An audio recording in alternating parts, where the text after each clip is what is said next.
Kalmado akong nag-aabang ng masasakyan tricycle habang hawak ang bag ko na may lamang class record at laptop na pinagpuyatan kong tapusin kagabi. Naninibago pa rin ako sa pagtatrabaho. Gayong noong nakaraang taon lang ako nakapagtapos at nakapasa agad sa board exam para maging lisensyadong guro. Hindi pa ako tuluyang nasanay at gusto nang sumuko ng katawan ko, pero alam kong hindi pwede dahil ito ang pinili kong tapusin, kaya dapat ko lang harapin. Ilang sandali lang ay may huminto na pamilyar na tricycle sa harap ko. "Ma'am, magandang umaga, tara na," sabi ng nakangiting pamilyar na lalaki na siyang ikinangawi ko. "Nasaan si Tito Eric?" Tanong ko bago pumasok sa tricycle na minamaneho ni Gino. "May sakit kaya ako muna ang namasada," sagot niya. Saka nakangiti muna akong hinagod ng tingin na tila namamangha bago tuluyang pinaandar ang tricycle. Magkaklase kami noong elementarya hanggang high school, kaya kilala namin ang isa't isa. Ang alam ko ay nakapagtapos siya ng kursong pagbabarko.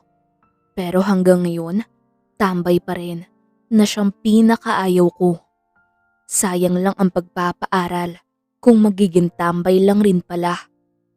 Tumango na lang ako kay Gino, saka hindi na umimik pa hanggang sa makarating kami sa eskwelahan kung saan ako nagtuturo.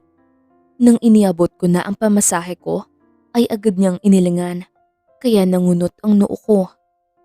"Huwag na Gwen, ma'am pala," sabi niya, sabay tawa ng bahagya. "Ha? Hindi pwede. Nagbabayad naman ako sa tatay mo kapag siya ang naghahatid sa akin," sabi ko, saka pinilit ang pamasahe ko pero hindi niya pa rin tinatanggap.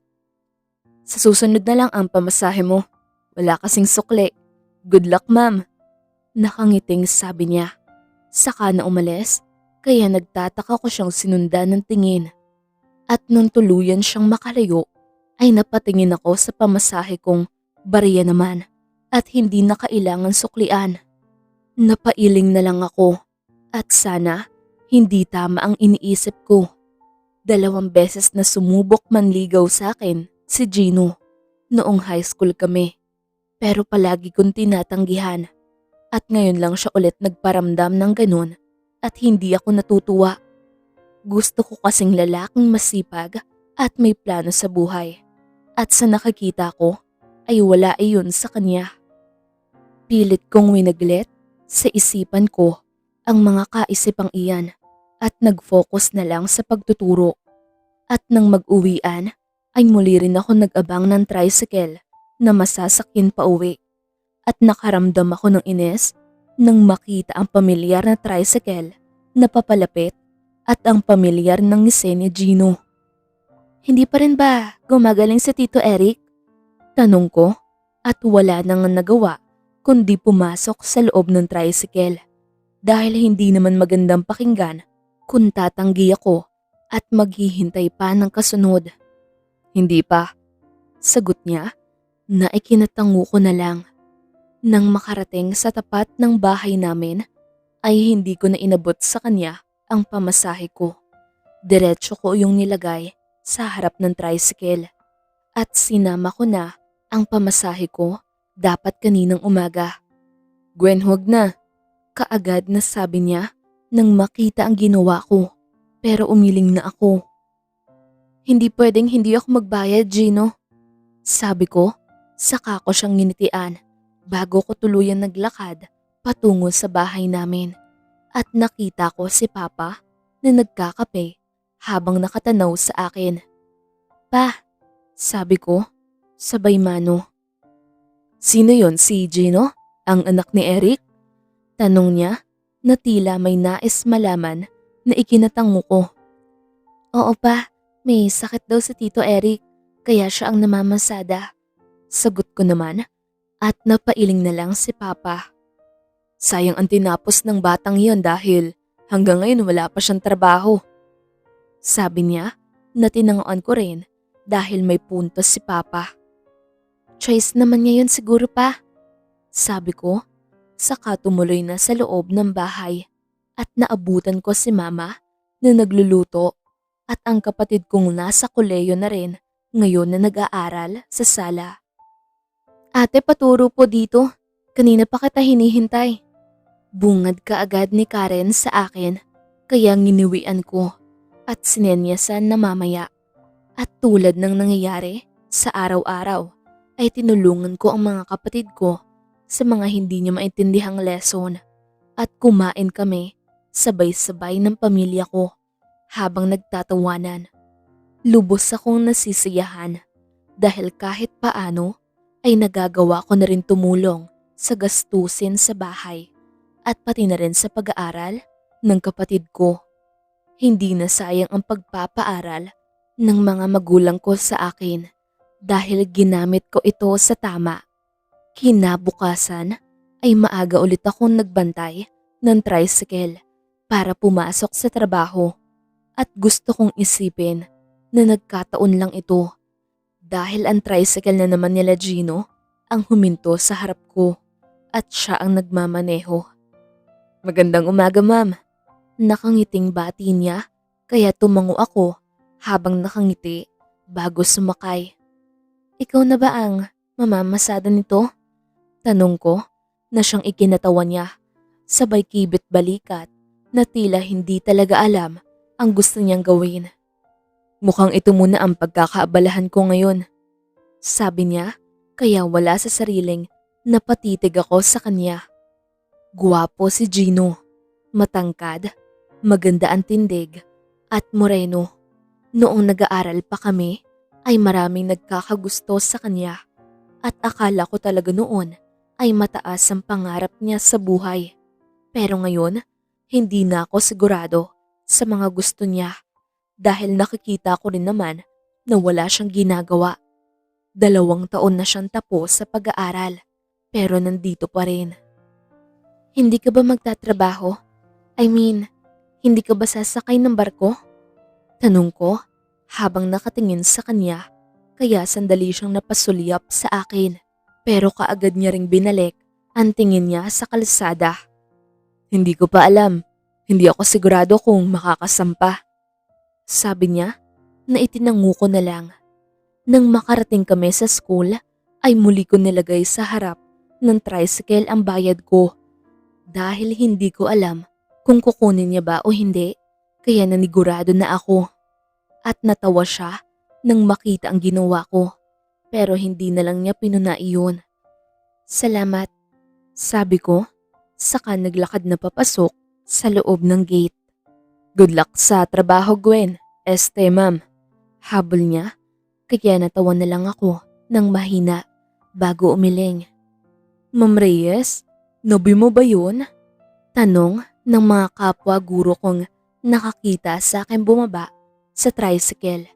Kaagad naman akong umiling. Kakilala ko lang po at wala pa akong plano mag-boyfriend. Sabi ko at sinabayan ko pa ng mahinang tawa na tinanguan naman ng mga co-teachers ko. Oo, wag muna. Saka mamili ka ng lalaking kaya kang buhayin lalo na at sobrang mahal na mga bilihin ngayon. Think wisely kumbaga. Sabi pa nila na ikinatango ko naman. Hindi naman ako nagmamadali. Pwede rin akong tumandang dalaga. Wala pa akong plano kaya hindi ko pa alam kung ano ang mangyayari talaga sa hinaharap. Ang gusto ko lang ngayon ay magtrabaho at magkapera para makatulong sa pamilya ko at para maibalik sa kanila ang mga bunga ng pagsisikap nila noong nag-aaral pa lang ako. Sa araw-araw ay palagi nang si Gino ang nagdadala ng tricycle nila at palagi rin niya ako natsitsyempohan kaya wala na akong magawa kundi sumakay. Kaya hindi rin ako nakakaiwas sa tanong ng mga co-teachers ko tungkol sa kanya at kung bakit siya ang sinasakyan ko papunta at pauwi. At ngayong araw nga ay naglalakad ako palabas ng gate ng school para mag-abang ng tricycle at kaagad kong nakita ang tricycle ni Gino na nakapark at siya ay bahagyang humihiga sa motor na parang may hinihintay. At nang makita niya ako, ay kaagad siyang tumayo, saka ngumiti sa akin. "Ma'am, magandang hapon," sabi niya, kaya bahagyan nangunot ang noo ko, saka ako naglakad palapit sa tricycle. "Bumabiyahe ka?" Tanong ko na mabilis namang niyang ikinatango. "Oo, tara na," sabi niya, kaya nagtataka na lang akong pumasok sa loob ng tricycle. Saka bahagyang lumingon sa gate ng school para makita kung may hinihintay ba siyang pasahero dahil mukhang kanina pa siya nandito. "Wala kang hinihintay?" Tanong ko na inilangan lang niya, saka na pinaandar ang tricycle kaya muli ko siya nilingon na may pagtataka. "Gina, hinihintay mo ba ako?" Mahinang tanong ko at sakton narinig niya iyon. Hindi ko inaasahan na magugulat siya at biglang napapreno, kaya mabilis akong kumapit. "Gwen, sorry. Nagulat lang ako." Mabilis na sabi niya, kaya napabuntong hininga na lang ako at tumango. "Hindi, okay lang. Sa bayan na lang ako bababa. May bibilhin lang ako." Mahinang sabi ko at kita ko ang pagtango niya, at dahil malapit lang ang bayan ay kaagad kaming nakarating doon. "Hihintayin na lang kita," sabi niya nang makababa ako na mabilis kong ikinailing. "Hindi na, wag na. Marami pang mga pasaherong nag-aabang ng masasakyan. Sayang naman. Sasakay na lang ako mamaya sa ibang tricycle." Sabi ko, sabay ngiti ng marahan, pero hindi siya ngumiti. Seryoso lang siyang tumingin sa akin na para bang hindi niya nagustuhan ang sinabi ko. "Oo nga pala, teacher ka na. Sige, ingat."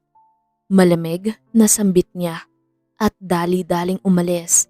Napaawang naman ang mga labi ko sa gulat sa sinabi niya.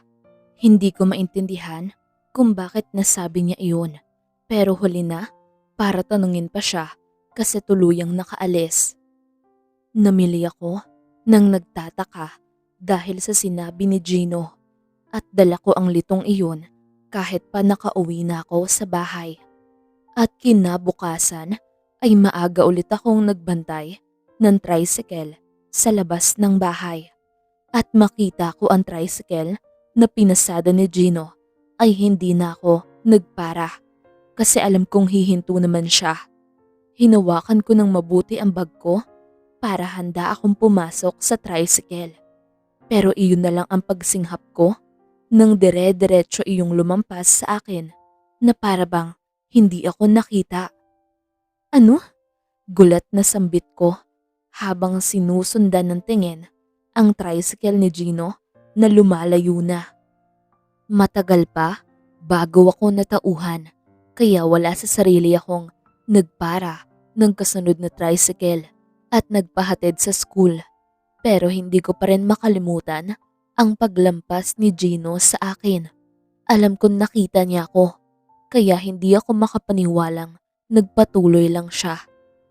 "Ma'am, iba yata ang sinakyan mo ngayon." Pansin ng mga kapwa kong guro na nasa guardhouse. Bahagya naman ako nagtaka sa pagpuna nila, pero inilingan ko na lang at tinawanan. "Si Gino ang palagi mong sinasakyan, hindi ba? Mabait na bata yun, pero sana mangarap siya ng malawak," sabi ng matandang guro, saka napailing na tila hindi nagugustuhan. Gusto ko sanang dumagdag, pero pinili ko na lang na tumahimik para matigil na lang ang mga tanong nila. Pagkauwian ay nahuli kaming mga teachers ng uwi dahil may ginanap na meeting. Kaya ang kasabay kong lumabas ay ang mga teachers na nag-uusap-usap. "Hala, wala na yata tayong masakyan. Hapon na masyado," sabi ng mga kasama ko, kaya sabay-sabay kaming huminga ng malalim. Pero ilang sandali pa ay may natanaw kaming tricycle na papalapit at hindi ko alam kung bakit bigla ako nainis nang makilala ko ang tricycle pati ang driver. Si Gino na naman at kaagad siyang tinawag ng mga kasama ko kaya mabilis siyang nagpark sa harap namin. 6 kaming lahat ng nandito at pagkahinto ng tricycle sa harap namin ay kanya-kanya nang sumakay ang mga kasama ko hanggang sa mapuno at wala na akong masakyan. Si Ma'am Reyes, kasya pa ba? Nag-aalalang sabi ng mga gurong kasama ko. Nang makita kong malabo na talaga akong kumasya, ay ako na mismo ang umiling. Okay lang, mauna na kayo. Maghihintay na lang ako ng kasunod. Sabi ko, sabay tingin kay Gino na tahimik lang na nakatingin sa akin. At bigla ko nainis, lalo nang mag-iwas siya ng tingin. Ngumuwi ako doon at tumingin na lang sa harap dahil baka sakaling may tricycle pan dumaan. Ilang sandali nga ay umalis na sila at naiwan ako mag-isa sa labas ng school na naghihintay. Ilang minuto ang lumipas at wala nang dumaan pang tricycle. Nangangalay na ang pako pero wala pa talagang masasakyan. Nakailang buntong hininga na rin ako pero wala talaga. 1 oras ang lumipas at mas lalo akong nakaramdam ng inis. Nang maramdaman ko ang pagpatak ng mahinang ulan. Ang malas, Gwen, bulong ko sa sarili ko. Saka ako mabilis na inilabas ang payong ko. Hindi ko naiisip o nakikita ang sarili kong maglalakad ngayon. Pero wala talaga akong masakyan, kaya bahala na. Isa pang problema na itong school namin ay sa may bandang papasok, kaya walang gaanong pumapasok na sasakyan. Napabuntong hininga ulit ako nang biglang lumakas ang ulan. Kaunti na lang talaga at mababasa na ako. At halos tumalon ako sa tuwa nang may matanaw akong tricycle na papalapit. Pero nabura ang tawa ko nang makita kung sino iyon. Walang dumaan? Tanong niya nang huminto ang tricycle sa harap. Wala eh. Sasakay na ako Magbabayad naman ako eh. Sabi ko, saka mabilis ang pumasok sa loob ng tricycle. Dahil wala naman akong choice ngayon at gusto ko na talagang umuwi. Pinaandar niya ang tricycle at tahimik lang ako sa loob. Ilang sandali pa ay napasulyap ako sa kanya na seryoso sa pagmamaneho. Hindi ko alam kung bakit inis na inis ako. Pero nawala ang atensyon ko sa kanya nang may pumara na isang pasahero kaya umusog ako para makapasok ito. Ma'am Gwen, bati ng ginang na naalala kong nanay ng isa sa mga estudyante ko. Magandang hapon po. Marahang bati ko kaya mas lalong lumawak ang ngiti niya. Saka marahang napasulyap kay Gino. Saka balik sa akin na mas ipinagtaka ko. Ang lakas ng ulan, ma'am. Buti naman at may sumusundo na sa'yo. Sabi niya, dahilan para bahagyang kumunot ang noo ko. Po, sabi ko, pero malisyoso lang siya ulit na sumulyap kay Gino at balik naman sa akin. Kaya napangyuwi ako nang maintindihan iyon. Napasinghap ako, saka mabilis na umiling. Mali po, nagko-commute po ko. Sabi ko, sabay tawa ng mahina. Natawa na lang siya at hindi nagtagal ay bumaba na rin. Kaya ako na lang ulit ang pasahero. Hindi nagtagal ay nakarating na kami sa tapat ng bahay at tumila na rin ang ulan. Sa pagkakataong ito ay inabot ko na kay Gino ang pamasahe ko at ilang segundo niya iyong tinitigan bago tuluyang kunin na walang kahit anong pasabi. Salamat, sabi ko pero wala akong natanggap na sagot. Umalis lang siya kaagad. At hindi ko alam kung bakit parang ako pa ang may kasalanan. Gayon nagbayad naman ako ng sakto. Inis akong pumasok sa bahay at naabutan ko si mama na nagluluto habang ang kapatid ko ay nasa sala. Wala si papa at mukhang nasa labas na naman. Inis kong inilapag ang bag na dala ko sa tabi ng kapatid ko. at napalakas iyon kaya bahagya siya napatalon sa gulat. Ate, high blood ka na naman. Reklamo niya pero hindi na ako umimik. Ang suplado na ang tricycle driver. Sabi ko, saka kumunot ang noo niya. Bakit? Hindi ba si Kuya Gino ang nasakyan mo? Tanong niya na hindi ko na sinagot. Nadala ko ang inis kong iyon hanggang sa pagtulog ko at kinabukasan ay maaga akong gumising para maghanda sa trabaho. Sa parehong oras ay muli ako naghintay ng masasakyan sa labas ng bahay at laking pasasalamat ko nang may dumating na tricycle na kaagad huminto sa harap ko. Nakapasok na ako sa tricycle nang makita ko sa salamin ang pamilyar na tricycle na nakasunod. Kaya bahagya kong yun nilingon at nakita ko si Gino na nagmamaneho. Parang ang siya na lang ang mamamasada ng tricycle ni Tito Eric. Maaga akong nakarating sa trabaho na wala namang pinoproblema. Pero ng tanghali ay may meeting na gaganapin sa munisipyo ng bayan para sa aming mga guro. Kaya pinauwi lahat ng mga estudyante dahil wala ng pasok at kami naman ay naghanda na para pumunta doon. Ang ibang mga guro ay may sariling sasakyan at kaming mga walang sasakyan ay nag-abang sa labas ng masasakyan. Ayan na si Gino, Ma'am Reyes, sabi ng mga kasama ko kaya tinignan ko nga ang tricycle ni Gino na papalapit. May discount ba kami dito, Ma'am Reyes? Natatawa na dagdag pa ng iba kaya nangunot ang noo ko. Inasar pa nila ako kaya hindi ako naging komportable lalo na at naririnig iyon ni Gino. Gino, sa munisipyo kami. May discount ba kami dito? O si Ma'am Reyes lang ang may discount? Biro pa ng isang kasama ko kaya dumaan ang inis sa mukha ko bago ko tinignan si Gino na nakatingin sa akin. Binubugaw niya naman masyado si Ma'am Reyes, sabi ng isa pa, kaya sobrang hindi na ako komportable. Mataas naman yata ang standards ni Ma'am Reyes, ma'am. Hindi ko maaabot. Biglang sagot ni Gino, kaya mas lalong nangunot ang noo ko. Ay ganun ba? Sayang naman pala.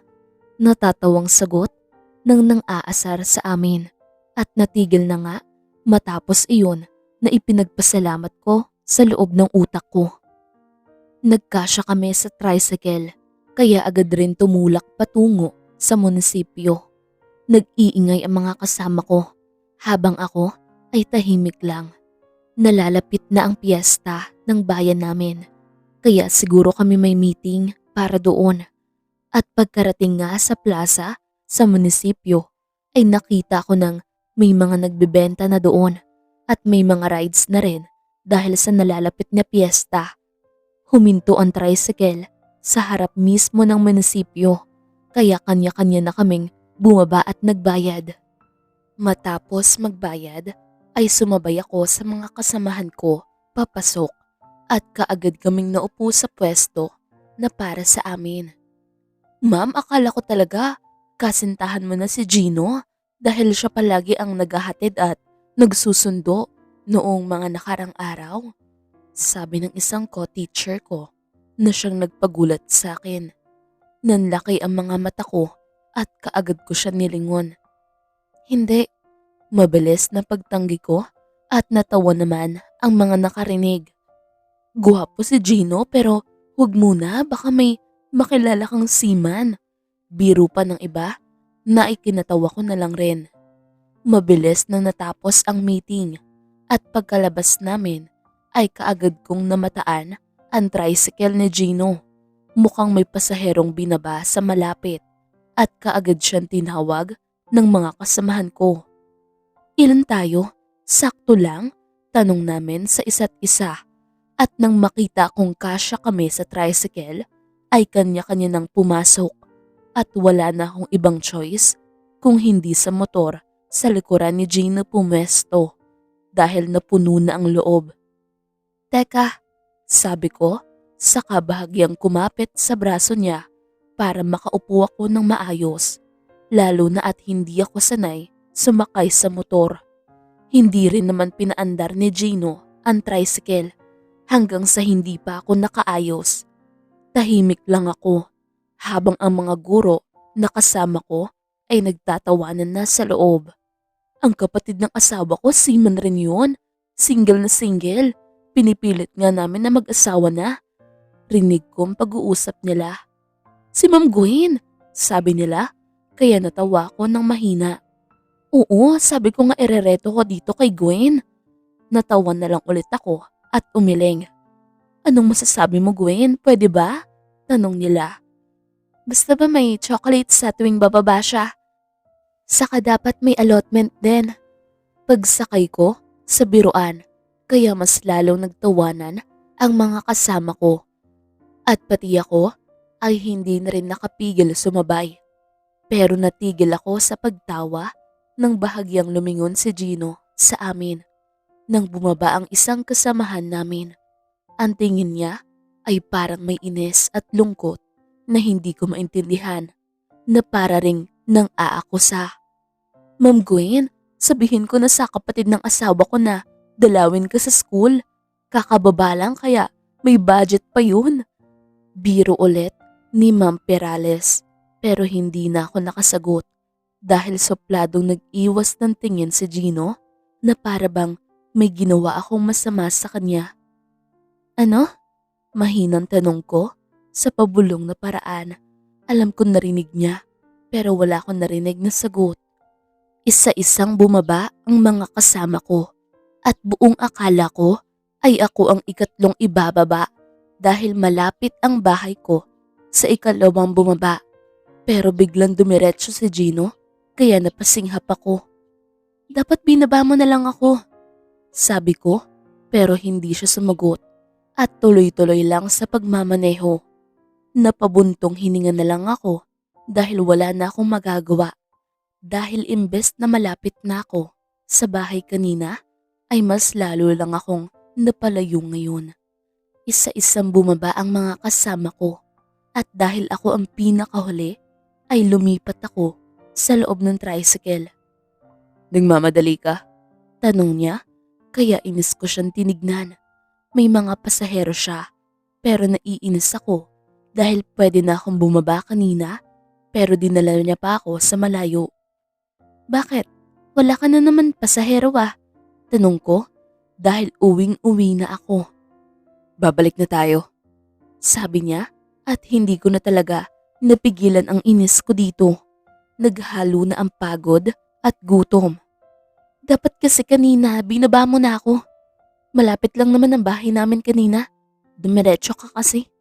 Inis na sabi ko at hindi ako makapaniwalang nabasa ko ang pagkamangha sa mukha niya dahil sa inis ko ngayon.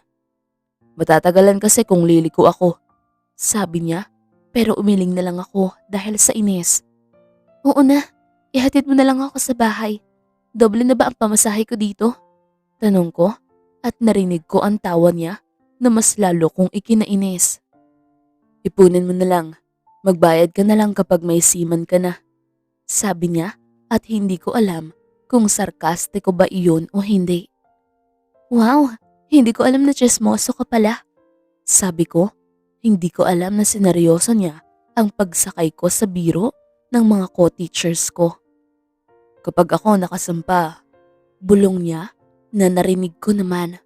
Bigla akong kinabahan doon pero hindi ko pinahalata dahil wala namang rason para kabahan ako. Hindi na ako sumagot dahil parang nawalan na ako ng sasabihin dahil sa narinig ko sa kanya. Kapag ba hindi seaman hindi pwede? Biglang tanong niya sa gitna ng katahimikan ko. Biglang kumalabog ng mabilis ang puso ko at gulat ko siyang tinignan. Panaka-naka siyang sumulyap sa akin pero kaagad rin namang binabalik ang mga mata sa kalsada. Bakit mo natanong? Mahinang tanong ko pabalik. Rinig ko ang mahina niyang paghalakak pero tunog peke iyon kaya nanatili ang mga mata ko sa kanya. Bakit hindi ka sumagot? Balik tanong niya kaya napailing na lang ako saka tumingin na rin sa harap. Kahit hindi seaman, basta ayokong mamuhay ng mahirap habang buhay. Mahinang sagot ko at hindi ko ulit napigilan ang paglingon ko sa kanya. Nakita ko ang bahagyang pag-igting ng panga niya at matapos iyon ay hindi na siya nagsalita. Naging tahimik na kami pareho hanggang sa makarating sa bahay. Kaagad kong inabot sa kanya ang pamasahe ko. Pero malamig lang niya iyong tinignan na parang nag-iisip pa kung kukunin niya o hindi. At dahil mukhang hindi niya kukunin, ay nagkusa na akong ilagay iyon sa harap ng upuan sa loob ng tricycle para siguradong makapagbayad ako. Salamat, mahinang sabi ko, saka na tumalikod papunta sa bahay. Pero ilang hakbang pa lang ang nagagawa ko ay huminto ako dahil sa pagtawag niya. Gwen, mahinang tawag niya, kaya napalunok ako bago ko siya nilingon. Ano? Mahinang sagot ko habang kunot ang noo. Bigla siyang napapikit ng mariin. Saka umiling na para bang pinili na lang na huwag ituloy ang gusto niyang sabihin. Wala, aalis na ako. Sabi niya, saka siya tuluyang umalis. Kaya nagtataka ko siyang sinundan ng tingin hanggang sa tuluyang mawala ang tricycle niya sa paningin ko. Nang makalapit ako sa bahay, ay nakita ko ang kapatid kong nakatingin sa akin nang may pagtatanong. Ate, naniligaw ba sa'yo si Kuya Gino? Tanong niya na ikinagulat ko ulit. Tumibok rin ng mabilis ang puso ko na hindi ko alam kung bakit. Ha? Bakit? Tanong ko. Wala, napapansin ko kasi na siya ang palagi nasasakyan mo. Naisip ko lang, gwapo naman siya, hindi na masama. Saka ang tagal niyo nang magkakilala, baka ito na ang tamang panahon. Sumubok siya noon, hindi ba?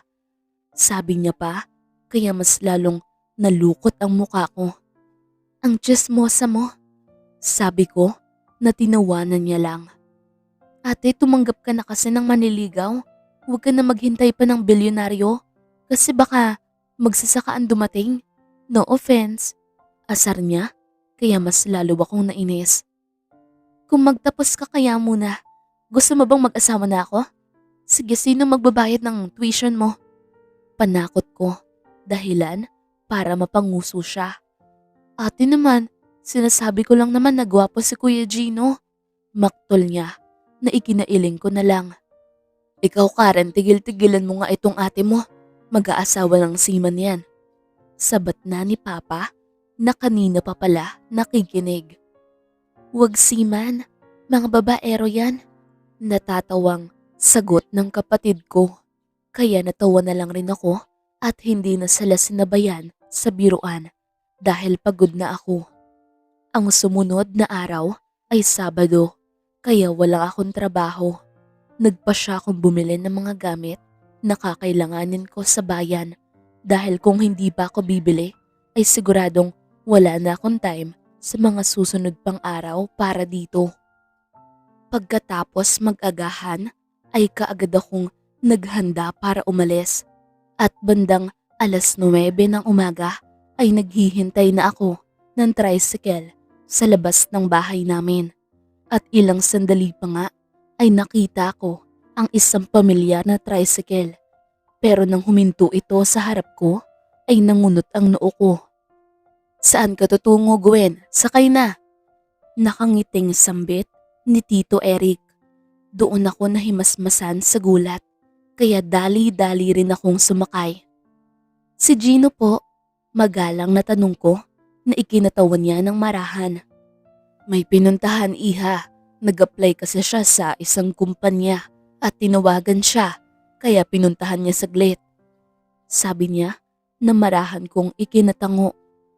Sasamba po siya? Tanong ko na ipinagkibit balikat lang rin ni Tito Eric. Hindi ko alam sa batang yun, hindi naman siya nagsasabi ng mga plano niya. Sagot nito na ikinatango ko naman. Mabuti naman, mahinang sagot ko, saka nanahimik na pagkatapos. Pagkarating sa bayan ay kaagad akong namili at pagka-uwi ko ay hinayaan ko ang sarili kong magpahinga. Pero sobrang bilis ng oras dahil parang umidlip lang ako dahil Lunes na kaagad. Sahod lang talaga ang nagpipilot sa akin na magtrabaho kahit ayaw ko na sana. Hindi ko alam na ganito kapagod magtrabaho. Bigla ako nagsisisi kung bakit pinili ko pang maging guro.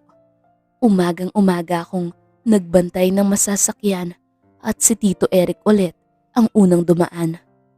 Si Gino po, mahinang tanong ko, kaya nilingon niya ako habang nakangiti. Tulog pa, nagiging batugan na naman. Natatawang sambit niya, kaya napangiwi ako at napailing na lang. Pagkarating ko sa eskwelahan na pinagtuturuan ko, ay kaagad na bumungad sa akin ang nakangiting si Ma'am Perales. Ma'am Gwen, maipapakilala ko sa iyo yung sinasabi kong seaman na bayaw ko. Tuwan-tuwa na sambit niya at hinila ko ng tuluyan papasok sa gate at hindi nga ako makatanggi hanggang sa nakalapit kami sa isang puting pick-up. Ma'am, mahinang sambit ko para sana pigilan siya pero bumaba na ang binata ng pick-up at bumungad sa amin ang lalaking nakangiti. Siya kasi ang naghatid sa akin ngayon kasi busy ang asawa ko. Oo nga pala, si Jake. Jake, si Gwen, single siya. Natatawang pagpapakilala ni Ma'am Perales. Awkward naman ako na pangiti at kaagad akong huminga ng malalim nang bumaba ang lalaki para lumapit sa akin. Hi Gwen, ma'am pala. Mukhang bibig ka ni ate. Maganda ka nga. Preskong sabi nito na nagpangiti sa akin. Hi, mahinang bati ko pabalik saka tinanggap ang alok niyang pakikipagkamay. Sorry dito kay ate, sabi niya na ikinatawa naman ni Ma'am Perales. Hindi okay lang. Sagot ko naman kaya napangiti siya at napakamot ng bahagya sa batok na para bang nahihiya. Ilang saglit pa kami nag-usap bago ako magpaalam dahil para makapag-log in. Dahil doon ay kinulit ako ng kinulit ni Ma'am Perales at halatang nilalakad niya ang brother-in-law niya sa akin na tinatawanan ko naman. Ano, pasado ba? Pang-ilan na niyan tanong. Pwede naman po, sabi ko kaya napapalakpak siya sa tuwa. Matagal na namang hinihintay yun na mag-asawa. May pera nga pero wala namang uuwi ang asawa. Ikaw na yata ang hinihintay. Sabi niya na inilingan ko lang. Nang mag-uwian ay sinundo si Ma'am ni Jake na siyang nilalakad niya sa akin kaya pinilit niya akong sumabay sa kanila. Ilang beses akong tumanggi pero hindi niya yun tinanggap kaya wala na akong magawa kung hindi sumakay na lang. Bagay kayo? Sa totoo lang, hindi ba sabi nila na bagay talaga ang seaman at guro? Sabi ni Ma'am nang makasakay ako sa kotse. Nahihiya naman akong tumawa lalo na at lumingon sa akin si Jake. Kung papayagan ba naman ni Ma'am? Sabi nito na muli kong ikinatawa. Hindi ko magawang seryosohin ang lahat kaya kahit anong paglalakad ni Ma'am ay tawa lang ako ng tawa at iling ng iling hanggang sa makarating kami sa bahay. At pagkahinto ng sasakyan ay hindi ko akalaing bababa si Jake para pagbuksan ako ng pinto. At pagkababa ko ng kotse ay doon ko napansin na maraming tumatambay sa hindi kalayuan kaya mas lalo akong nailang nang hinarap ko si Jake para magpasalamat. Maraming salamat, sabi ko sabay ngiti ng marahan at kumaway rin ako kay Ma'am Perales sa loob ng kotse. Walang anuman, bukas ulit, sabi niya. Sige, sabi ko na lang kaya kumaway na siya at bumalik na sa loob ng kotse at tuluyan ng umalis. Nang makaalis sila ay wala sa sarili akong napalingon sa mga tambay sa di kalayuan at hindi ko alam kung bakit kaagad nahanap ng mga mata ko si Gino na nakatingin rin sa akin habang tinatapik ng mga kasama niya ang balikat niya. Lugi ka tol, may kotse. Rinig kong tawanan nila pero hindi naalis sa akin ang mga mata ni Gino at hindi ko rin alam kung bakit tinitignan ko rin siya pabalik. Ilang sandali pa ay bigla siyang nag-iwas ng tingin. Saka umiling bago tumawa sa mga kasamahan niya. Napaawang ang mga labi ko dahil doon at mabilis rin akong nag-iwas ng tingin. Hindi ko alam pero bigla kong nakaramdam ng sakit na hindi ko maintindihan kaya dali-dali akong naglakad palapit sa bahay. Sasampa na rin si Gino ng barko. Pagkababa niya, may 4 wheels na rin siya. Iyon ang huli kong narinig. Bago ko tuluyang makapasok sa loob ng bahay, dala ang puso kong sobrang bilis ng tibok sa hindi ko alam kung bakit. Sino yung naghatid sa'yo, nobyo mo? Bungad ni Papa, pero natulala lang ako kaya nangunot ang noo niya. Ilang sandali lang akong tulala bago tuluyang nahimasmasan kaya umaling ako kay Papa. Co-teacher ko pa, mahinang sabi ko na ikinatango niya. Akala ko nobyo mo na. Okay na yun kung sakali anak. Huwag lang tambay. Narinig ko sa mga tambay sa labas na gusto ka raw ng anak ni Eric. Sabihin mo na wag muna. Magbanat muna siya ng buto para hindi kayo magutom kung kayo man. Sabi niya kaya mas nagwala ang puso ko. Sino pa? Tanong ko. Si Gino. Ewan ko sa batang iyan. Mukhang nawiwili na sa kaka-enjoy ng kabataan niya. Ay nako sayang. Kung ako siya, hindi ko na sinayang panahon. Ayoko na lang magsalita. Sabi niya, saka na lumabas ng bahay. Habang ako ay naiwan namang tulala at hindi maproseso ang mga sinabi ni Papa. Hindi ko maintindihan ang sarili ko dahil tumatak sa akin ang mga sinabi ni Papa at hindi ko rin makalimutan ang mga mata ni Gino at nanatili iyon sa utak ko hanggang sa sumunod na araw. Kaya tulala akong nag-aabang ng tricycle sa harap ng bahay namin. At ang pamilyar na tricycle ang unang dumaan. Buong akala ko ay si Tito Eric ang nagmamaneho. Pero nang makita ko si Gino, ay nagulat ako. Good morning, ma'am. Sabi niya, sabay ngiti. Kaya bahagyang tumaas ang kilay ko bago ko ngumiti. Good morning. Mahinang sabi ko at hindi nga nagtagal ay nakarating na kami sa school. Pero hindi pa ako nakakababa ng tricycle ay nakita ko nang kumakaway si Ma'am Perales at katabi niya si Jake na nakangiti naman. Bigla ako nataranta sa pagkuha ng pera kaya hindi ko na nabilang ng husto ang nilagay ko sa harap ng upuan. Mabilis akong bumaba, saka nagpasalamat kay Gino na seryoso lang ang tingin sa akin. Gwen, mahina at seryosong tawag niya kaya nangunot ang noo ko. Hindi nakatakas sa mga mata ko ang bahagya niyang pagtingin sa loob ng school pero kaagad niya ring binalik ang tingin sa akin. Nanliligaw na ba sa'yo? Tanong niya at kaagad kong nakuha kung sino ang tinutukoy niya. Kaya marahan akong tumawa, sabay iling. Hindi, sabi ko naman, pero hindi naalis ang kaseryosohan ng mukha niya. Dahilan para lalo akong magtaka. Luluwas akong Davao bukas, biglang sabi niya at napasinghap ako doon sa gulat. At bahagya akong nakaramdam ng lungkot at hapde na hindi ko inaasahan. Ha? Tanong ko.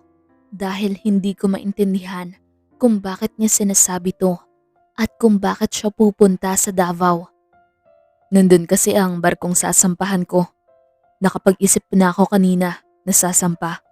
Noon pa ako nakakatanggap nito pero wala pa sa plano ko. Pero ngayon, nagdesisyon akong sasampa na. Seryosong sambit niya at mas nagbigay sa akin ng kaba ay ang diretso niyang pagtitig sa mga mata ko na may ipinapahiwatig. Ingat, nanginginig na sabi ko. Saka ngumiti ng kaunti pero nanatili siyang seryoso. Matatagalan pa akong bumalik pero siguro naman pwede na. Sabi niya, sabay ngiti na halatang peke at lungkot kaya napasinghap ako. Hinayaan ko siyang dugtungan ng sinabi niya dahil hindi ko rin naman alam ang sasabihin. Ang hirap maging tambay kapag teacher ang gusto. Ang sakit sa pride. Sabi niya na sinundan niya ng tawa pero hindi ako natawa. Tinignan ko lang siya ng mariin dahil gusto kong diretsuhin niya ako ngayon sa kung ano man ang gusto niyang ipahatid. Mga 1 taon siguro, makakaya ko ng makipagsabayan. Sabi niya, saka siya malungkot na napatingin ulit sa loob ng gate ng school. Pero ako ay nanatili lang na nakatingin sa kanya. Anong gusto mong sabihin? Buong lakas na tanong ko at dumaan ng takot at pangamba sa mga mata niya pero hindi siya umatras ng tingin. Sana kapag bumalik ako, pwede pa. Sabi niya, saka napailing ako at napahinga na lang ng malalim. Abutin mo muna ang mga gusto mong abutin, Gino. Saka mo ko balikan.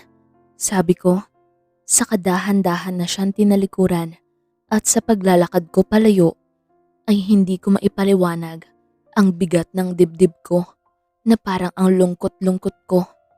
Hindi ako kailanman nagkagusto kay Gino kahit pa matagal na kaming magkakilala at kahit pa alam kong may gusto siya sa akin noon. Pero ngayon, hindi ko alam kung bakit may bigat sa dibdib ko dahil sa mga narinig mula sa kanya. Ma'am, bati ni Jake pero masyadong mabigat ang loob ko para makipag-usap ngayon. Kaya bahagyang kaway lang ang ginawa ko bago ko dire-diretsyong nag-log in at pumasok na sa classroom. Nang makarating ako sa classroom ay kaagad akong pumalumbaba sa lamesa ko. Saka ilang beses na huminga ng malalim. Ilang beses ko yung ginawa hanggang sa bahagya akong nakaramdam ng kaginhawaan. Hindi ko alam kung bakit ganito na ang epekto ni Gino sa akin ngayon. Hindi ko alam kung dahil ba ito sa siya ang palagi naghahatid sa akin. Hindi ko maipaliwanag. Parang gusto ko na hindi. Parang naninigip ang dibdib ko. Buong araw akong wala sa kondisyon at pagka-uwi ko sa bahay ay usap-usapan na nga ang pag-alis ni Gino. Hindi ako lumabas pero bukang bibig iyon ng kapatid ko. Pero umasta akong walang pakailam hanggang sa umabot ang sumunod na araw ay mas lalong lumakas ang usap-usapan. Mabuti naman at sasampa na si Gino. Rinig kong pag-uusap ng mga tao nang dumaan sila sa harap ko habang nagbabantay ako ng masasakyan. Wala sa sariling napatingin ako sa isang direksyon kung saan ang bahay nila Gino. Hindi kami magkapit-bahay pero hindi rin sobrang layo ng bahay nila kaya hindi imposible na marinig ko nga araw-araw ang mga balitan tulad nito. Napalunok na lang ako at kaagad iyong inalis sa sistema ko bago ko pumasok sa tricycle na huminto. Iha, magandang umaga. Mahinang bati ni Tito Eric kaya napangiti ako. Tito, magandang umaga po. Nakaalis na pala si Gino? Mahinang tanong ko na ikinatango niya at hindi ko maitatanggi na masaya siya. Oo, kaninang madaling araw. Mabuti nga at nagkaisip na yung magtrabaho. Sabi niya habang natatawa na sinuklian ko naman ng ngiti. Ilang araw, linggo at buwan ang lumipas na tila napakabilis. Sa mga araw na yon ay sumubok manligaw si Jake. Noong una ay hinayaan ko pero matapos ang 1 buwan ay maayos ko siyang tinanggihan dahil wala akong nararamdaman at hindi ko nakikita ang sarili kong makakasabay sa mga gusto niya. Nanatili kami magkaibigan hanggang sa makabalik siya ng barko at paminsan-minsan na nangangamusta na hinahayaan ko lang rin naman. Ang 1 taon ay naging 2 taon at hindi ako nakarinig ng kahit anumang balita tungkol kay Gino. Hindi sa umaasa ko sa mga sinasabi niya noong umalis siya. Sadyang kuryoso lang ako sa buhay niya ngayon. Nagpatuloy ako sa pagtrabaho, lalo na ngayong graduating na rin si Karen sa kolehiyo kaya mas madami ang gastusin at nagagawa ko naman iyong tustusan. Isang araw, medyo hapon na akong nakalabas ng classroom ko dahil abala ko sa darating na card distribution at nanlaki ang mga mata ko nang makita si Jake na nakangiti habang nakasandal sa kotse niya. Kailan ka bumaba? Tanong ko na tinawanan lang niya. Hindi nawala ang komunikasyon namin pero hanggang ngayon kaibigan lang talaga ang tingin ko sa kanya. Kahapon, sagot niya, kaya napangiti na lang ako at tumango. Pinilit niya akong ihatid sa bahay, kaya wala na akong magawa kung hindi pumayag. At tulad ng araw-araw na nangyayari, ay kaagad kong natanaw ang mga tambay sa tindahan malapit sa amin na nagtatawanan at nag-iinuman. Salamat, sabi ko kay Jake nang makababa. Bumaba rin siya at sabay kaming tumingin sa mga tambay na sobrang ingay. Parati silang maingay, pero iba ang ingay nila ngayon. Sige, mauuna na muna ako, sabi niya, kaya mali ko siya nilingon. Pasok ko muna, alok ko, pero pasulyap-sulyap ako sa mga tambay. Hindi na, bukas na lang, ihahatid ulit kita. May dadaanan na rin kasi ako. Ibati mo na lang ako sa mama at papa mo, sabi niya, kaya tinuon ko na ang buong atensyon ko sa kanya. Saka siyang yinitian ng tipid. Sige, baka masanay ako. Biro ko pa na ikinatawa niya. Hindi ba talaga pwede? Tanong niya, kaya napahinga ako ng malalim. Saka nagkibit ng balikat. Natawa naman siya, pero biglang nagsigawan ang mga tambay. Kaya nadistract ako. Gino, libre mo naman kami ng pulutan. Umaasenso na tayo. Rinig kong sigawan na nagpagulat sa akin ng husto. Kaya mabilis akong lumingon sa direksyon ng mga tambay. At nanigas ako nang makita ang isang pamilyar na lalaki. Ibang-iba, pero alam kong siya yun. Pumuti ng sobra at lumaki ang katawan. May maliit na ngiti. Pero dahil nakatingin na rin siya sa akin, ay nagtama ang mga mata namin. At unti-unting nawala ang mga ngiti niya nang mapatingin sa kasama ko. Gwen, biglang tawag ni Jake. Kaya bigla ako natauhan at mabilis na bumaling ulit sa kanya. Pero ang puso ko ay nagsimulang magwala. Ha? Wala sa sariling sambit ko, sabay lunok. Una na ako, kita tayo bukas. Bigyan kita ng chocolate. Natatawang sabi niya. Saka na siya pumasok sa sasakyan niya at umalis. Pero wala pa rin ako sa sarili. Gino pare! Rinig kong sigawan ulit ng mga tambay. Kaya muli kong hindi napigilan ang sarili ko at napatingin ulit sa direksyon nila. Ilang taon na nawala pero nang bumalik, ibang-iba na. Ano, maghahanap na ba ng asawa? Mga kapitbahay, naghahanap na ng mapapangasawa si Gino Ferrer. Sigawan ulit nila. Kaya napaiwas na ako ng tingin at mabilis nang naglakad sa loob ng bahay. At nang makapasok ako ng tuluyan, ay doon ko pinakawalan ang malakas kong paghinga. Ate, nakita ko si Kuya Gino sa labas. Ang gwapo niya lalo, hindi ba? Bungad ng kapatid kong nakatitig sa akin na inilingan ko lang. Saka ako dumiretso sa kwarto. At nang makapasok ako, ay doon ko narinig ang malakas niyang pagtawa. Napahawak naman ako sa dibdib ko at parang gusto ko ring sabunutan ng sarili ko. Hindi ko akalain na ganito ang magiging reaksyon ko. Hindi ko akalain na magwawala ng husto ang puso ko. Rinig na rinig ang ingay ng mga tambay sa labas at hindi ako kailanman lumabas. Ayaw kong makita si Gino. Hindi ko alam kung paano ko siya patutunguhan at kakausapin dahil na rin sa huli namin pag-uusap noon. Sobrang nakakahiya na nakakakaba na hindi ko may paliwanag. At mabuti na lang dahil kinabukasan ay wala akong maabutan na bakas ng mga tambay sa labas dahil umagang-umaga nga. Habang naghihintay ako ay hindi ko maiwasang magpalingalinga dahil ang liit nitong barangay namin at posibleng makita ko si Gino. Pero habang nagpapalingalinga ako ay may humintong itim na pick-up sa harapan ko. Hindi kita ang nasa loob kaya kunot-noo ko yun tinignan at yun na lang ang pag-atras ko nang makita kung sino ang nasa loob. Si Gino na may matipid na ngiti. Hindi ko makita sa kanya ang Gino na nakilala ko dati.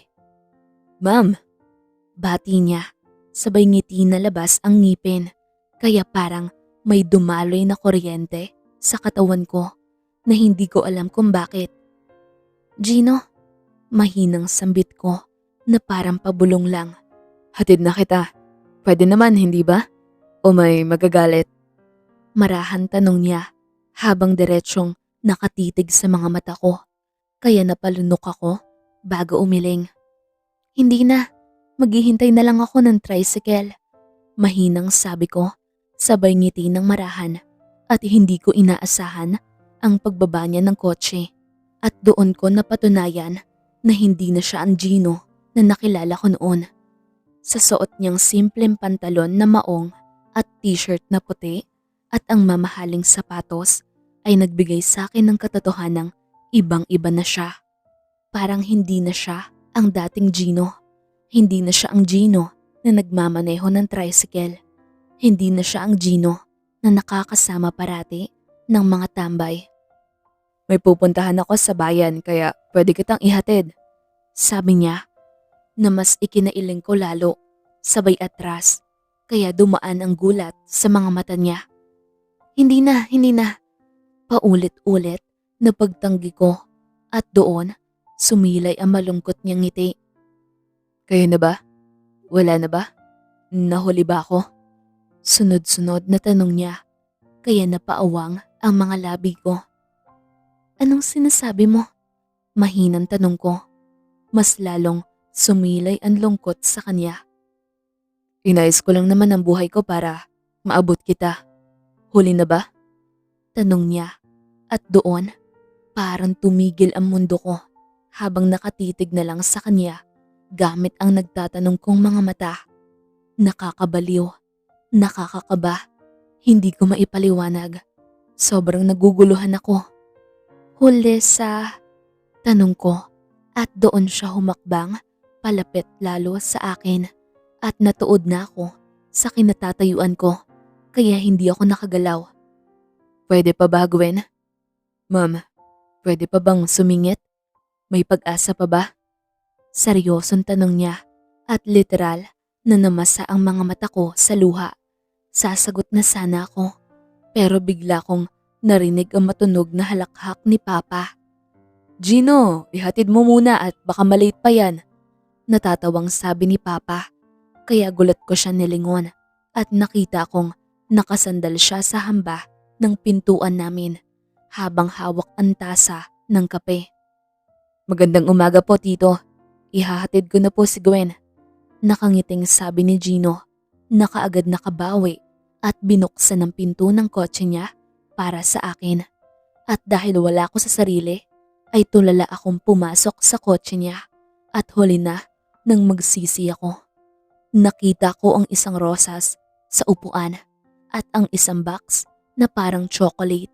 Hindi ko alam ang gagawin kaya dahan-dahan ko yung kinuha para makaupo ako at tinitignan hanggang sa makapasok rin siya sa driver's seat.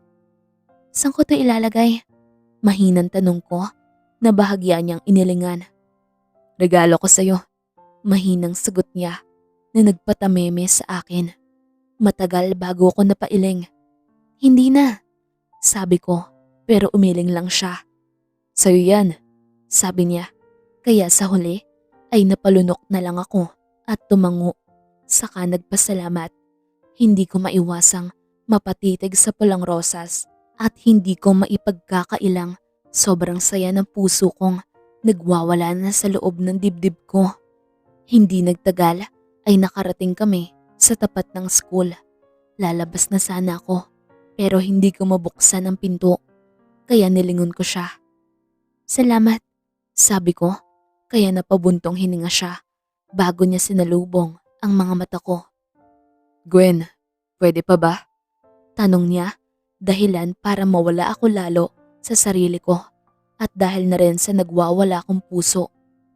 Pwede ang, mahinang tanong ko, kaya bahagya siyang napapikit na parang nahihirapang maghanap ng mga salitang sasabihin. Pwede pa bang sumubok? Dagdag niya, kaya napalunok ako at nawalan na rin ako ng mga salitang pwedeng sabihin at parang nalunod na ako sa mga salitang binigkas niya. Hindi ko alam ang isasagot. Tumatakbo ang oras at alam kong Posible ako malate ngayon sa trabaho pero wala rin akong balak na umalis hanggat hindi ko nakukuha kung ano ang gusto niyang iparating ngayon. Huli na ba ako?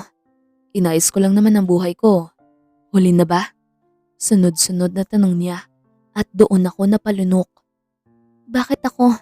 Mahinang tanong ko at doon unti-unting sumilay ang maliit na ngiti sa mga labi niya.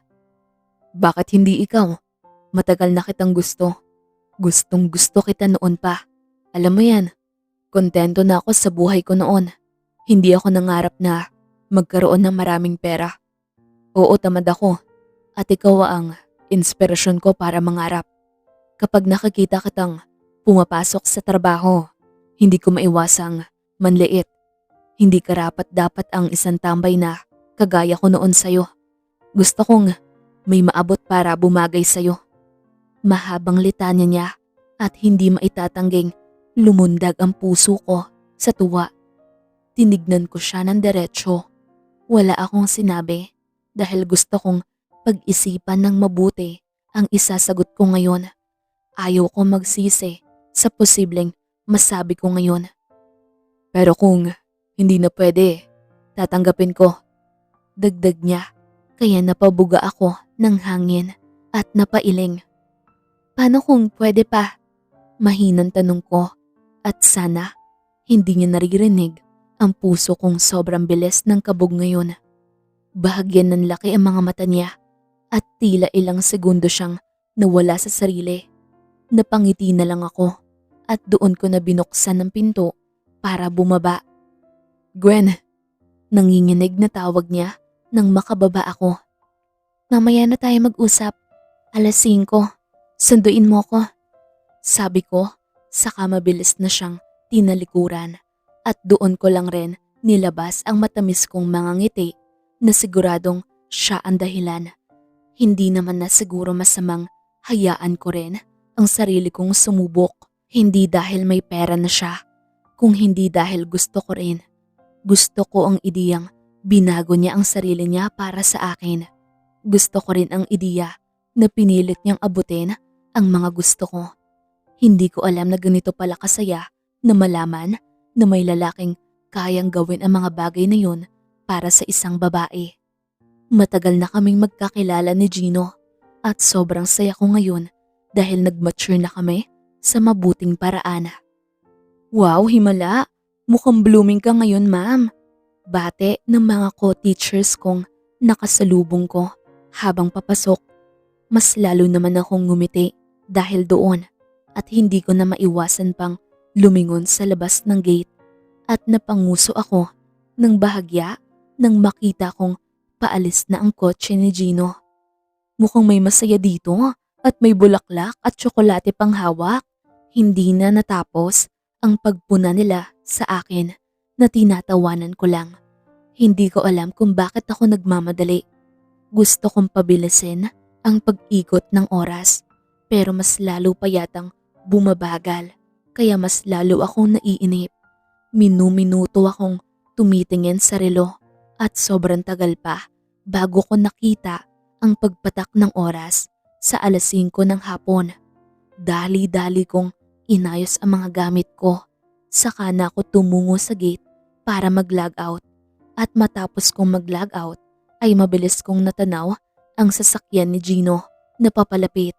Pero nawala ang ngiti ko at napalitan ng pagkapahiya at kaba nang makita ang isang pamilyar na kotse na hindi ako nagkakamaling pag-aari ni Jake at mas lalo akong hindi nakagalaw nang sabay na huminto ang dalawang sasakyan at sabay rin silang lumabas sa kanya-kanyang kotse. Napalunok ako, saka napatingin ako sa dalawa ng palipat-lipat at hindi ko alam kung ano ang gagawin ko nang mabilis na lumapit si Jake sa akin na may malaking ngiti. Hi! Maligayang bati niya at nanlaki na lang ang mga mata ko saka napatingin kay Gino na bakas na ang lungkot at panghihinayang sa muka. Jake, mahinang sambit ko pero hindi ko maalis ang mga mata ko kay Gino na mukhang anumang oras ay aalis na. Pasyal tayo? Tanong ni Jake na malaki ang ngiti. Pero nang mapansin niya na wala sa kanya ang paningin ko, ay nawala ang ngiti niya. Saka napatingin sa direksyon ni Gino. Jake, sorry. Biglaan kasi. Taranta ko ng sambit habang pabalik-balik ang tingin sa kanila ni Gino. Hindi ko alam kung tatakbo ba ako papunta kay Gino o kaya manatili lang dito sa harap ni Jake. May lakad ka?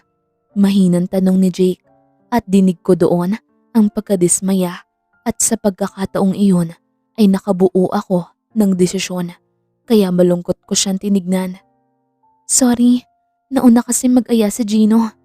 Mahinang sambit ko at muling tumingin kay Gino at huminga ko na malalim nang makita ko siyang nakatayo pa rin at nakatingin sa amin. Sige, walang problema, sabi ni Jake sabay tawa at napangiti naman ako. Akmang maglalakad na ako palapit kay Gino pero hindi yun natuloy nang makita ko siyang papalapit na. Pare, bati niya kay Jake na kaagad namang tinanggap ni Jake. Naunahan mo pala ako. Pabiro namang sambit ni Jake kaya nilingon ako ni Gino. Hindi, okay lang naman kung sumama sa'yo si Gwen, sabi ni Gino pero nasa akin ang mga mata niya. Kumunot ang noo ko. Ano? Tanong ko sa inis na boses. Hindi ko nagustuhan ang sinabi niya. Hindi, okay lang. Una na ako. Bukas na lang ako kung pwede. Biro ni Jake at kumaway na sa amin pareho. Kaya kumaway na rin ako pabalik. Kapwa namin siyang tinanaw ni Gino na umalis. At nang makaalis ng tuluyan si Jake ay nilingon ko si Gino at doon ko siya naabutang nakatitig sa akin gamit ang lamlam niyang mga mata na tila nagmamakaawa. Pwede mo pa akong tanggihan para makasama ka sa kanya, sabi niya pero iba ang ipinapahiwatig ng mga mata niya kaya sarkastiko akong ngumiti. Bakit? Gusto mong sa kanya ako sumabay? Mahinang tanong ko dahilan para mapaawang ang mga labi niya at hindi nakasagot. Ilang sandali pa ay huminga siya ng malalim bago umiling kaya pinigilan ko ang pagsilay ng ngiti ko pero hindi ko rin nakayanan. Napangiti ako at doon siya umiwas ng tingin na tila naiilang bago tinuro ang kotse niya. Nang magsimula siyang maglakad ay sumunod ako at alam ko namang pagbubuksan niya ako ng pinto pero nagulat pa rin ako. Salamat, mahinang sabi ko bago pumasok sa loob at hindi nagtagal ay pumasok na rin siya. May gusto ka bang puntahan? Tanong niya na ikinalunok ko at ikinailing. Sobra ko naiilang at nahihiya pero nandito na ako at wala na dapat pang atrasan to. Kahit saan na lang, mahinang sabi ko habang nasa unahan lang ang tingin. Okay lang ba na mamasyal tayo saglit? Tanong niya at isang tango lang ang isinagot ko bago niya tuluyang pinaandar ang sasakyan. At ilang sandali pa nga ay nakarating kami sa isang kainan na parang garden lang at alam kong mamahalin kaya hindi pa ako kailanman nakakain o nakapasok dito. Gulat ko siya nilingon dahil gusto kong tumanggi at kung sakali mang kumain kami dito ay hindi ko malulunok ang mga pagkain na siya ang magbabayad. Pero huli na dahil bumaba siya para pagbuksan ako ng pinto. Sa iba na lang, mahinang sambit ko pero ngumiti lang siya. Ma'am, inipon ko ang sahod ko para lang pumantay sa'yo.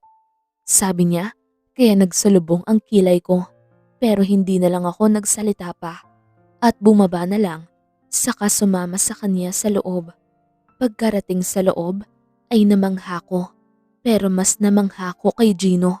Hindi ko lubos maisip na siya ang Gino na nagpapasada lang noon ng tricycle. I can't help but to be proud. Gwen, seryosong sambit niya nang makaupo kami at hindi ko maitatanggi na sobrang seryoso at determinado ng mga mata niya. Pwede pa ba? Seryoso ko. Seryosong tanong niya kaya napalunok ako. Sigurado ka ba? Ang dami-dami. Hindi ko nagawang tapusin ang sasabihin ko dahil kaagad niyang pinutol.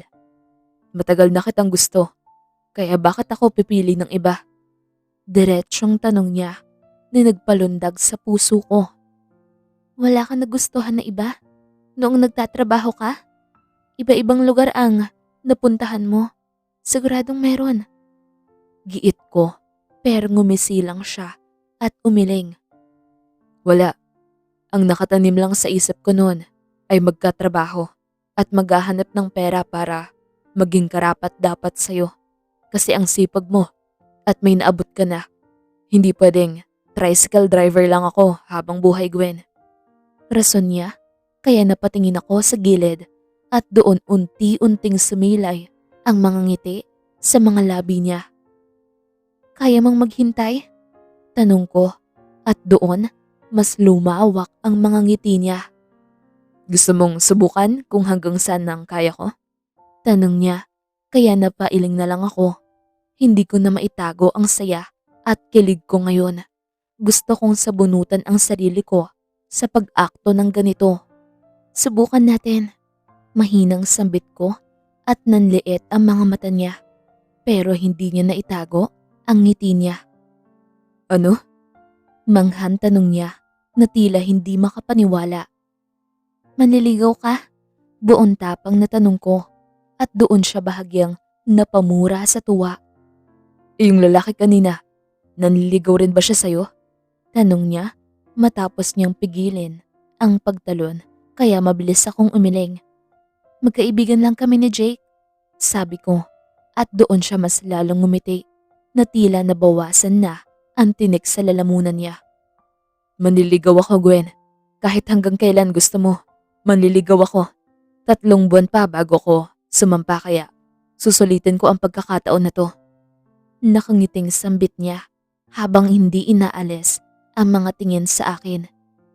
Sasampa ka ulit? Tanong ko at doon siya biglang natigilan. Napabuntong hininga naman ako at kaagad kong naisip ang mga posibleng mangyari kapag umalis siya ulit. Aabutin na naman ba ng 2 taon o higit pa? Kailangan? Patanong na sambit niya kaya napaiwas na lang ako ng tingin sa kamarahan ng ngumiti. Gusto ko na ginagawa mong bago ang sarili mo, Gino. Pero dapat, hindi para magustuhan kita, kung hindi para sa sarili mo. The life is not easy and we'll try if we will work. Mahinang sambit ko, kaya buong oras na magkasama kami ay hindi nawala ang ningning sa mga mata namin. Pagka-uwi ay grabing pang-aasar ang nakuha ko sa kapatid ko. Si ate naman, ang taas-taas ng standards. Si Kuya Gino lang rin pala ang babagsakan. Mabuti na lang, akala ko tatandang dalaga ka. Pang-aasar niya at namumula na ang pisngi ko sa hiya. Pinanlakihan ko rin siya ng mga mata dahil ang lakas-lakas ng boses niya at posibleng marinig ng mga tao sa labas. Tumahimik ka nga, ines na sabi ko, pero tumawa lang siya ng malakas saka pumalakpak. Ang gwapo ni Kuya Gino at maganda ka naman, pero sana sa kanya magmana ang mga pamangkin ko. Gawa na kayo, sabi niya, kaya binato ko na siya ng unan dahil kung saan-saan na siya napupunta. Sa sumunod na araw ay muli akong hinatid at sinundo ni Gino sa school. Mabuti na lang at hindi na ulit sumubok si Jake pero tumawag siya sa akin at marahan ko namang ipinaliwanag kung ano ang meron sa amin ni Gino. Ang isang araw, naging 1 linggo. Hindi ko alam kung kailan ko sasagutin si Gino. Basta ang alam ko, mas lalong tumitindi ang nararamdaman ko sa kanya. Kung noon, parang paghanga lang na hindi ko maintindihan, ngayon naman ay mas malalim na. Pero nagdadalawang isip ako. Ayaw ko pala kung sakali mang sumampa siya ulit. Hindi ko yata kaya. Hindi ko kakayanin ang mga papasok sa isip ko kapag malayo siya at matagal pang bumalik. Gino, mahinang pagtawag ko nang muli niya akong sinundo mula sa school. nasa daan ng tingin niya. Pero dahil sa pagtawag ko, ay bahagya siyang napalingon sa akin. Ma'am, sagot niya at nasanay na talaga ako sa tawag niyang iyon. Hindi ko alam kung trip niya lang ba o kung gusto niya lang talaga akong tawaging ma'am dahil iyon din ang tawag niya sa akin noon. Hindi pa ako handa. Mahinang sambit ko, kaya bigla siyang napapreno at huminto sa tabi para ibigay sa akin ang buo niyang atensyon. Anong ibig mong sabihin? Titigil na ba ako? Gwen, ilang araw pa lang. Nahihirapang sabi niya at hindi ko napigilan ang paghawak niya sa kamay ko ng mahigpit na tila nagmamakaawang bawiin ko ang sinabi ko. Napabuntong hininga ko, saka siya tinignan ng diretsyo sa mga mata. Kita ko ang pagtataka at takot doon, kaya bigla rin akong nakaramdam ng sakit. Sasampa ka ng barko sa susunod. Hindi ako mapapanatag, Gino. Hindi ko alam kung may ibang babae ka ba o ano. Nahihirapang sambit ko, dahilan para huminga siya ng malalim. Kulang pa ba ang rason na gustong-gusto na kita mula pa noon? Alam mo yan. Alam na alam mo. Dahil sa'yo kaya ako sumampa ng barko. Dahil sa'yo ulit kaya sasampa ako. Gwen, you deserve so much more. At buong puso kong gagawin ang lahat para maibigay sa'yo ang buhay at lalaki na pinapangarap mo. Marahan na sabi niya, kaya napapikit ako para kalmahin ang sarili ko. Hindi ko alam. Mahinang sambit ko, kaya humigpit ang pagkakahawak niya sa kamay ko. Magtiwala ka lang. Ako to si Gino at magtiwala kang ikaw lang. Ikaw lang, Gwen. Pilit niyang hinahanap ang mga mata ko kahit iwas ako ng iwas. Isang tango ang pinakawalan ko pero tinitigan niya pa ako ng mas matagal na parabang pilit niyang pinapakita sa akin na seryoso siya. At mula ng araw na yon ay mas naging masigasig siya sa pagpapakita ng interes niya sa akin. At inaamin ko rin sa sarili ko na unti-unti ko na siyang pinapapasok. Noong umalis siya noon ay may naramdaman na ako sa kanya na hindi ko maamin. Ngunit ngayon ay mas lumala pa ito. Hinding-hindi ko na mapigilan pa. Kaya kahit natatakot ako ay pilit kong pinapatatag ang loob ko. Ayaw kong sagutin kaagad si Gino dahil ayaw ko maisip niya na gusto ko siya dahil may pera na siya at may maayos na trabaho. Gusto kong makita niya na gusto ko siya kung ano siya at gusto ko kung paano niya inayos ang buhay niya. Nakakahanga, kaya mas lalo lang ako nawawala sa sarili ko. Nakita ko sa kanya ang dedikasyon at nakita ko rin ang respetong binibigay niya sa akin.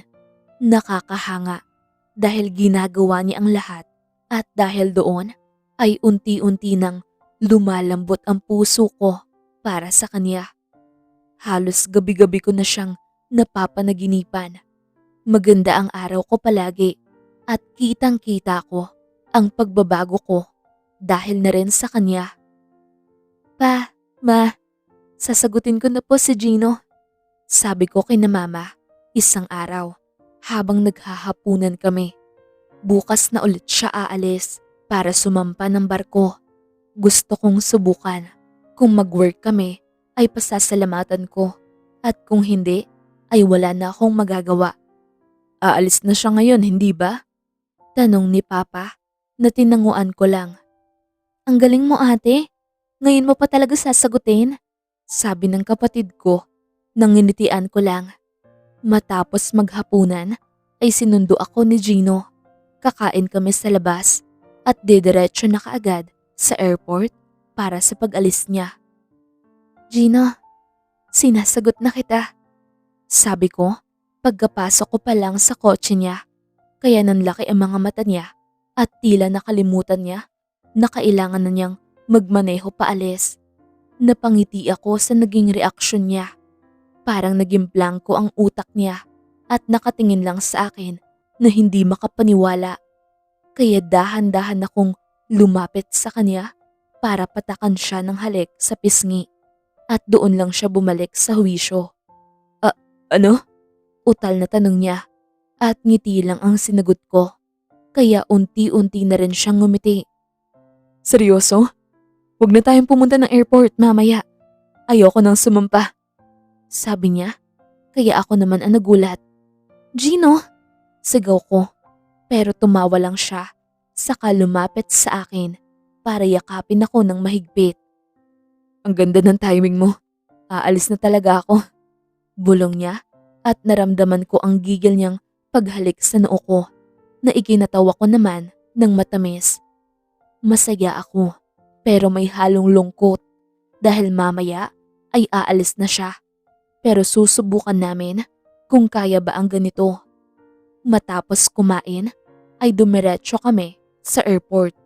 Ako lang ang maghahatid sa kanya ngayon at ipapakuha na lang sa papa niya mamaya dahil hindi naman ako marunong magmaneho. Bye.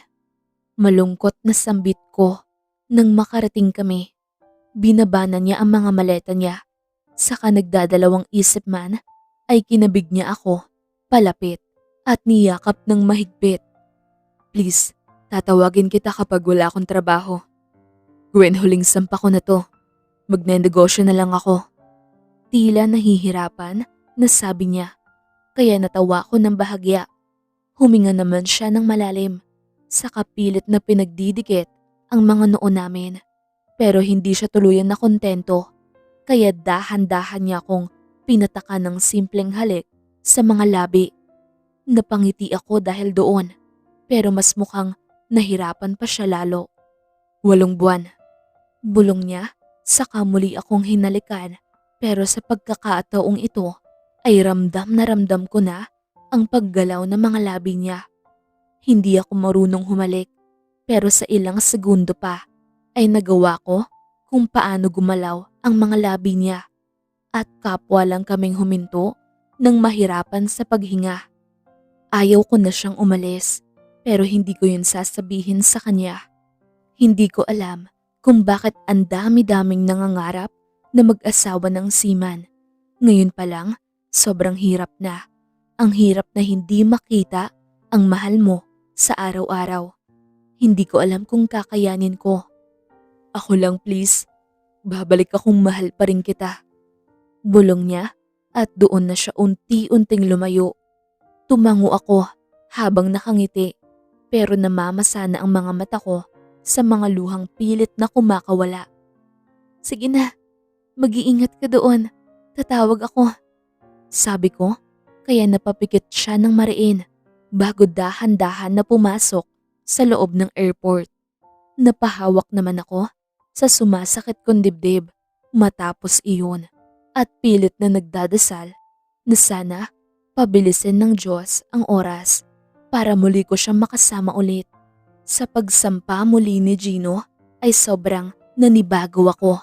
Ang hirap na sa screen lang siya ng cellphone makita. Kahit pa palagi siyang tumatawag kapag nababakante ay hindi pa rin ako makontento. Ang dami ko nang naipong pasalubong, hindi na ako makapaghintay. Sabi niya sa tawag. Ang bilis nga ng oras ngayon. Kaya ilang tulog na lang ay makakauwi na ulit siya. Sana wag babae ang dalhin mo. Biro ko, kaya nalukot ang mukha niya na ikinatawa ko na lang. Dinadaan ko na lang sa tawa ang pagkamis ko sa kanya. Kapag nagtagal pa ito, ay mababaliw na ako. Mas bumilis ang mga oras at paggising ko sa isang umaga ay susunduin ko na siya sa airport. Mabilis akong bumangon at dali-daling naghanda para sa pagsundo. Halos tumalon ako sa saya at hindi ko mapigilan ang excitement dahil muli ko ulit siyang makikita pagkaraan ng 8 buwan. Kahit pa palagi naman kaming nagbibideo call ay iba pa rin talaga. Matapos kong mag-ayos ay kaagad na akong tumungo sa airport.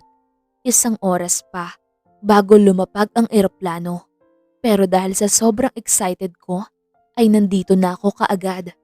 At pagkalipas ng 1 oras ay literal na napatalon ako nang makatanggap ako ng mensahe mula kay Gino.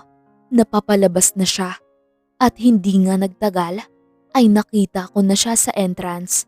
Kaya tumakbo ako papunta sa kanya at sinalubong naman niya ako ng mahigpit na yakap. I miss you. Masayang sambit ko at tatawa pa sana ako pero kaagad niya nahuli ang labi ko para sa isang matamis na halik. "Diba? Kaya natin." Bulong niya matapos ang halik. Mas niyakap ko siya ng mahigpit at ayaw na ayaw ko nang bumitaw. "Mahal kita, Gino. Huwag mo akong sasaktan." Bulong ko at muli ko naramdaman ang labi niya sa mga labi ko at kapwa kaming walang pakailam sa mga tao sa paligid na nanonood sa amin. "Mahal na mahal kita. Worth it, ma'am. Worth it ang paghihintay." Bulong niya, saka ko marahang binuhat na tila hindi pa kontento sa lapit naming dalawa. Oo, hindi ko inaasahan na mahuhulog ako ng ganito kay Gino. Si Gino Ferrer na namamasada lang ng tricycle at madalas na sumama sa mga tambay. Ngayon, yakap-yakap ko siya at bumubulong ng mga katagang kung gaano niya ako kamahal at kung gaano niya ako kaayaw mawala. Bawat araw, sinulit ko kasama si Gino at dahil kilala naman siya ng mga magulang ko at kilala na rin ako ng mga magulang niya, ay hindi na kami gaanong nahirapan. Siya ang unang nakarelasyon ko pero siguradong sigurado na ako. Sulit ang paghihintay ko. Sulit na hindi nagmamadali noon kaya maibibigay ko ang mga dapat kong ibigay sa unang lalaking minahal ko at si Gino iyon. Ang sumunod niyang pagsampa ay hindi na gaanong naging mahirap para sa akin. Nasanay na ako at nabuo na rin ang tiwala ko para sa kanya. Gustuhin ko mang dito lang siya sa tabi ko parati ay ayaw ko namang maging selfish dahil alam kong marangal ang trabaho niya. Kontento ako sa tawag niya at masaya ko sa nabibigay niyang pagmamahal sa akin. Hindi namin minadali ang lahat. Hindi ko minadali dahil gusto kong maranasan muna namin ang saya ng kaming dalawa lang.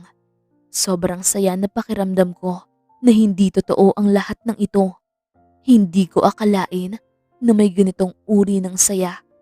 Iba pala talaga ang saya ng ganito. Hindi ko masukat. Kahit ako, hindi makapaniwala. Pero isa lang ang nasisiguro ko. Sigurado na akong si Gino na ang makakasama ko habang buhay. Siya lang talaga. Nagpapasalamat ako dahil hindi siya sumuko noong pinapakitaan ko siya ng walang interes. Nagpapasalamat ako na sumubok siya ng sumubok. Sobrang nagpapasalamat ako dahil hindi niya ako sinukuan. At nagpapasalamat ako dahil kapwa kaming may natutunan sa isa't isa. Sa second anniversary namin ay nag-propose na siya. Malugod kong tinanggap dahil handa na ako at wala na akong dapat hilingin pa. Sobrang swerte ko na kay Gino. Hindi dahil may pera na siya ngayon, kung hindi dahil mabuti siyang lalaki at alam kong hindi niya sisirain ang tiwala ko. Masaya ang bawat pamilya namin kaya hindi na namin pinatagal pa ang kasal at sa araw ng kasal namin ay iyon ang naging isa sa pinakamasayang araw namin pareho. It's so magical to walk down the aisle while he's waiting for me. Wala na akong mahihiling pa. Wala na akong hihilingin pa kung hindi ang kasiyahan namin sa mga susunod pang araw, buwan at taon. Isang buwan matapos ang kasal namin ay bininyagan kami ng regalo. Nalaman namin ang pagbubuntis ko kaya mas lalo kami natuwa. Alam kong kailangan kong harapin ulit ang mga araw na mawawala si Gino dahil muli siyang sasampa. Pero ngayon ay buo na ang tiwala at pagmamahal ko sa kanya. May ngiti sa mga labi ko siyang hihintayin at ngayong kasama ko na ang anak namin na mag-aabang sa kanya. Walang perpektong buhay at hindi rin perpekto ang buhay namin ni Gino. Pero kapwa naming sinusubukan. Kapwa naming ginagawa ang lahat para mas maging matatag ang kung anong meron sa amin. Ako si Gwen Reyes Ferrer at si Gino Ferrer lang ang siyang lalaking mamahalin ko at ang mga anak namin.